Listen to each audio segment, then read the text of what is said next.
मगर मैं विपक्ष के नेता ने जो प्रेस कॉन्फ्रेंस में कहा कि मतदाता सूची ठीक नहीं है, इसको सुधार करना चाहिए, तो भाई गहन पुनर्निरीक्षण क्या है, एसआईआर क्या है, मतदाता सूची का सुधार करने की प्रक्रिया है और वो कर रहे हैं तो भी विरोध कर रहे हैं, पुरानी मतदाता सूची कर रहे हैं तो भी विरोध कर रहे हैं। भाई मतदाता सूची पुरानी हो या नहीं, आपका हारना तय है, ये मतदाता सूची से नहीं होता। मान्यवर, उन्होंने कहा अपने लॉजिक के समर्थन में कहा कि भारतीय जनता पार्टी को कभी एंटी इनकम्बेंसी का सामना नहीं करना पड़ता।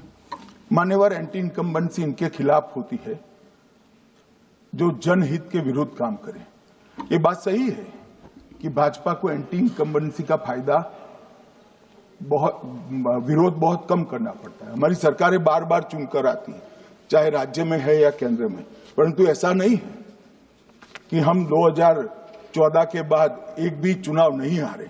छत्तीसगढ़ में 18 में हारे, राजस्थान में 18 में हारे, मध्य प्रदेश में 18 में हारे, कर्नाटक में भी 14 के बाद हारे, तेलंगाना में हम जीत नहीं पाए, चेन्नई में हम जीत नहीं पाए, बंगाल में भी हम हारे।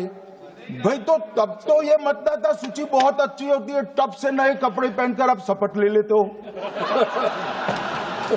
उस वक्त मतदाता सूची का विरोध नहीं करते हो, और जब मुंह की पटखनी पड़ती है बिहार की तरह, तब मतदाता सूची का विरोध करते हो। मान्यवर, दोहरे मापदंड नहीं चलेंगे लोकतंत्र में।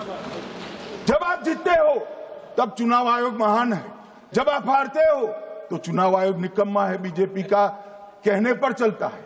जब आप जीतते हो मतदाता सूची अच्छी है, मतदाता सूची अच्छी है, और जब आप हारते हो तो मतदाता सूची खराब है। मान्यवर, मुझे कोई आपत्ति नहीं, इस प्रकार का भ्रांति फैलाए तो फैलाए।